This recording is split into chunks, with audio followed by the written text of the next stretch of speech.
The following is a presentation of the Eagles Sports Network.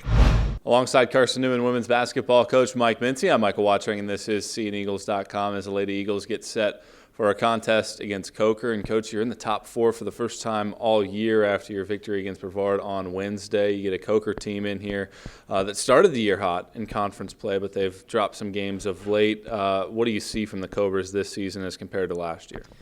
Of course, they got the transfer in Jazz Green, who's as far as on the scouting report, she can do just about everything, right, left, shoot the three, shoot the mid-range jumper, go to the rim.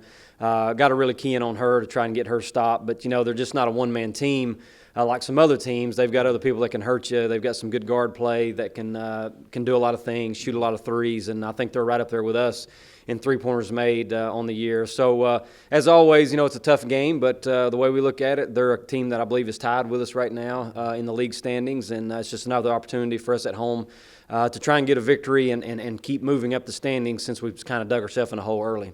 I talked to Taylor Peterson the other night about this. A lot of different players have stepped up in the absence of Tatum Bergstrom. How happy are you with the depth of your roster and so many different players willing to step up in the absence of your senior leader? It's sometimes when you start the year, and it's happened to us 2 years in a row, you start and you're like, man, we have so many players, and a lot of them are going to deserve to play, but you can only play so many, and then it just every year something happens, and even like you go back to Hodge hadn't played at all because of an injury, and then when Tatum goes out, the team was used to playing with her and her being a leading scorer, and I'm proud of how, we've had, four and one during that stretch, and 4 of those wins have been by a significant margin. And, it's just giving us a chance to have other people shoot and other people step up. It gave Weichel a chance to get in the game and, of course, played a great game at Tusculum. So when Tatum does come back, hopefully what will happen is when she comes back, those kids will still continue to play and to shoot and score and not all of a sudden just kind of rely on Tatum to go get a big number every night. We're about at the midway point of the season. What's the one area that you think your team still needs to improve upon? That's a good question. The one area, well, we tend to start games out slow. We've talked about that a lot, and I've had to burn timeouts, just kind of kick them in gear a little bit. We haven't done well playing with leads, whether it be a significant margin or whether it be like a 10 or 12-point margin. And that's probably been my biggest frustration is when we're in a game to where it's like a 10 or 12-point game. We get late third, get into the fourth. I'm not real sure what it is.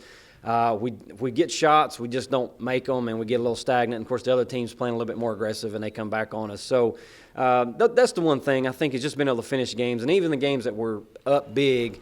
You need to stay up big, whether you're going deep into the bench or not. And I don't feel like I think we just have let our foot off the gas, and it's not without us saying, we can't do this and trying to, motivate them to continue to play hard in those games where you're up 20 or so.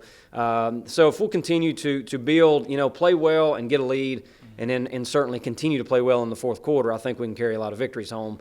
If not, then, we're going to have those disappointments like we had, Newberry, LMU, even at Wingate last week.